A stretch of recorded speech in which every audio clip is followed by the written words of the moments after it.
केंद्रीय गृहमंत्री अमित शहा यांच्या नेतृत्वात जम्मू आणि काश्मीरमध्ये अनेक बदल पाहायला मिळत असल्याचा दावा केला गेलाय। जम्मू आणि काश्मीरमध्ये दहशतवाद संपुष्टात आणून तिथे दगडफेकीच्या सातत्याने चालणाऱ्या घटना सुद्धा थांबवल्या असल्याचं म्हटलंय। या सगळ्या गोष्टीमुळे तिथे विकासाचं नवं पर्व सुरू झाल्याचं देखील म्हटलं गेलंय। केंद्रीय गृहमंत्री अमित शहा यांच्या नेतृत्वात त्यांच्या खात्याने 12 दहशतवादी संघटनांवर बंदी घालून 36 जणांना दहशतवादी घोषित केले। दहशतवाद्यांना फंड पुरवणाऱ्या लोकांच्या विरोधात 22 गुन्हे देखील दाखल केले गेलेत। तर अशा लोकांची 150 कोटी रुपयांची संपत्ती देखील जप्त केली गेली। तपास यंत्रणांनी 90 संपत्ती या अटॅच केल्या असून 134 बँक खाती गोठवली। जम्मू आणि काश्मीरमध्ये दहशतवादामुळे मुख्य आर्थिक स्रोत असलेला पर्यटन व्यवसाय डबघाईस आला होता। त्याला उभारी दिली गेल्याचं देखील सांगण्यात आलंय। आतापर्यंत 2 कोटी पर्यटकांनी जम्मू आणि काश्मीरच्या अनुपम निसर्ग सौंदर्याचा मनमुराद आनंद लुटल्याची माहिती देखील देण्यात आली।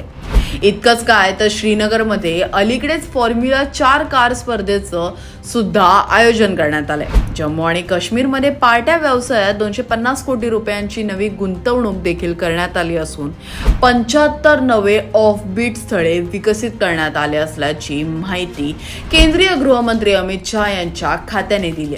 याशिवाय विस्टा फेस्टिवलच्या आयोजनाने पर्यटन व्यवसायाला नवी ओळख मिळवू दिल्याचं सांगण्यात आलंय।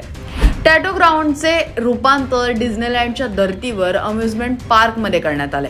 जम्मू आणि काश्मीरची ओळख असलेल्या हाऊस बोटसाठी नवे धोरण आखण्यात आले असून निवास व्यवस्था, हॉटेल इंडस्ट्री आणि वेब सिरीज तसेच चित्रपटाच्या शूटिंगसाठी आणलेल्या नव्या धोरणांनी पर्यटन वाढले असल्याचा दावा करण्यात आलाय।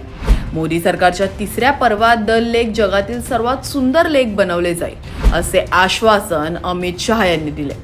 जम्मू आणि काश्मीरमध्ये 34,000 लोकांसाठी सरकारी क्षेत्रात रोजगार निर्मिती झाल्याचा दावा करण्यात आलाय आणि 10,777 लोकांना रोजगार दिला जाईल असं देखील आश्वासन दिलं गेलंय। 7.5 लाख युवकांना वेगवेगळ्या व्यवसायांमधून स्वयंरोजगार उपलब्ध करून दिल्याची माहिती देण्यात आली।